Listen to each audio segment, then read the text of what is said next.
Some may say that they are in the service of the Filipino people.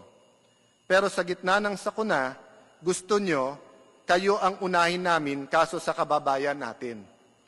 Kayo nga isang dahilan kung bakit may mga issue ang network na ito eh.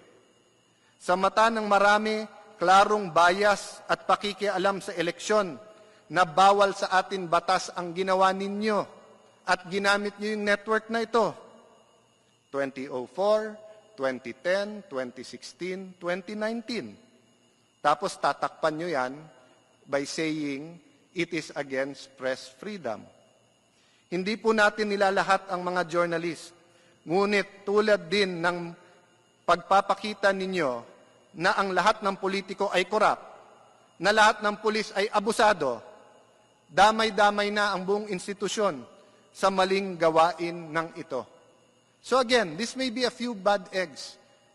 But bakit po walang naging problema sa pagpasa ng franchise ng Channel 5? Bakit po walang naging problema sa pagpasa ng franchise ng Channel 7?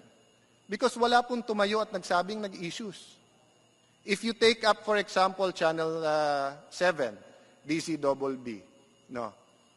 Now and then, si Igan, very popular broadcaster, criticizes me. But I have full respect for him.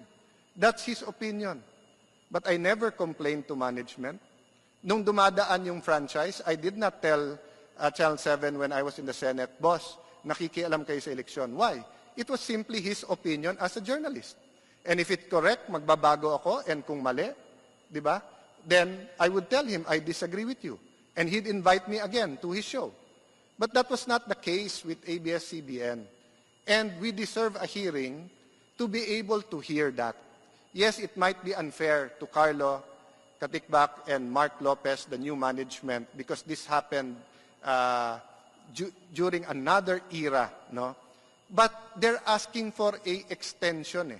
They want a new franchise that will let them continue their media empire.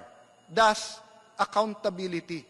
Kung may negosyo po ako, pero yung negosyo ko po na yun may ginawang mali, binili na po ni Rani Abu ang negosyo na yon. Pag hinabol po ng BIR, hindi lang ako ang hahabulin, siya din. Siya na may-ari nung ano na yun nung negosyo na yon. So it might be unfair kung tinago ko sa iyo yon, Honorable Deputy Speaker Abu. But you still have to face the consequences. So if the government is removing your license, you have to answer, no? And we have to see what are the reforms that you will put in place.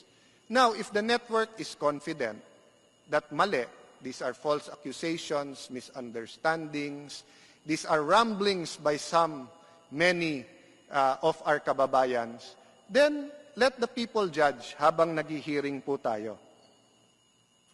To the celebrities of ABS-CBN, yes, marami kayong fans dito sa Congress, but please be reminded that loyalty to the company that has given you a good life is important.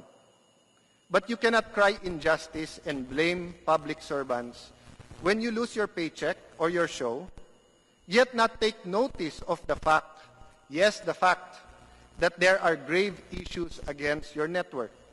These include alleged violation, again, alleged violations of labor laws, tax laws, and even constitutional law, even election laws.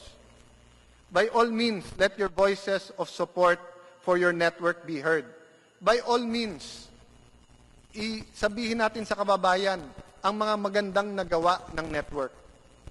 But if you really want to join the public debate, find it in your heart,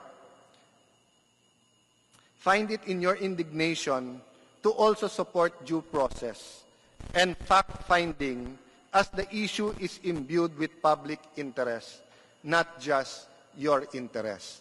I understand it's hard for any employee to speak against the company that it serves. But there are employees who are speaking out against ABS. And this is the only time that they will be listened to. Every time na may 25-year franchise renewal, doon lang pinapakinggan yes, you have the courts, you have the labor arbiters, but how long does that take? And if it shows a pattern, hindi naman magde-decide ang labor arbiter about that eh. Di ba? Yung social justice po, kasama po yan sa franchise. Kasi public utilities po ito. Some of my colleagues, some lang po to. Yes, this bill is important, no question about that. But is it so important that you would lose all sense of objectivity and propriety? Again, is it so important that you will lose all sense of objectivity and propriety? How dare you belittle the tremendous work this Congress has done in the past 10 months? Shame on you for insulting your own house and colleagues and calling your colleagues inutil and tamad. Despite having passed the 2020 General Appropriations Act, the Bayanihan to Heal Us Act, as one act, postponing the 2020 Barangay and Sangguniang Kabataan elections, which turned out to be the right thing to do. Imagine kung mag-election tayo during these times.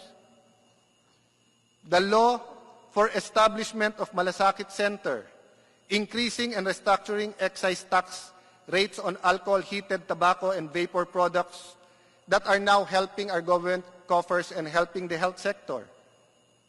Corporate Income Tax and Incentive Rationalization Act, CITIRA, the Passive Income and Financial Intermediary Taxation Act, PIFITA, the creation of the Department of Filipino Overseas and Foreign Employment, the Real Property Valuation and Assessment Act, the creation of the National Academy for Sports, the Salary Standardization of 2019, extending the 2019 budget to include the teachers and nurses and other things, which, by way, 8 of these 10 that I have mentioned are part of the legislative priorities announced by the President noong 2019 SONA. And kung sino pa itong isa, dalawa o tatlo na tinawag tayong tamad at inutil, hindi ba kayo naman ang nagsasabing bukas na lang yan? Hindi ko pa nabasa yung bill na yan, I need a day more. Wag muna yung Malasakit Center, next week na yan. Wag muna yung Department of Overseas, next week na yan. Ngayon na kami nagsasabi na mas importante ang COVID-19 at paano natin i-defeat. Now na we're saying that feeding the people is more important, sasabihin nyo sa amin, forget everything, forget due process, and in one instance, ipasa na lang yung 25-year franchise? Let the people judge sino sa atin ang nagsasabi ng totoo at sino ang tama. To the senators, allow us to do our jobs. Remember, it is always easier to get 24 people to agree than for 300. Remember, we represent specific constituencies and sectors, and that is why the Constitution provides that franchise bills, like appropriations bills, will emanate from the House. But franchise bills enjoy the constitutional prerogative of exclusively emanating from the House. So we respect your work. But iba pananaw natin eh. National yung sa inyo, sa amin may national, pero nasa grassroots kami. Tinetext kami, pinupuntahan kami sa bahay, sa district office ng mga constituents namin. We want to work with you. We have to work with you. We've done great things together with you, our dear senators. We have to build our nation, but respect our timing and the manner of us holding our hearings. In other words, let's all play nice. Let's not just pretend to be nice to each other. Sa mga dilawan, nothing I say will make you agree with me. You don't even agree on the facts, simply because you think your opinions are law and are always correct. Former Senator Trillanes and you deserve each other. Kayo na lang mag-usap. Pero konting advice, and take it from me, don't disagree with him, papatayan kayo ng mic. Sa mga DDS o diehard Duterte supporters, I know you want to shut down ABS-CBN. Believe me when I say I hear you. Many in this August hall hear you. Congress hears you. As a friend and political ally of the President, part of the purpose of having this hearing is to make sure that history will judge our actions as just, na may hustisya po. And that the world will not blame the Duterte administration in case the franchise application is denied.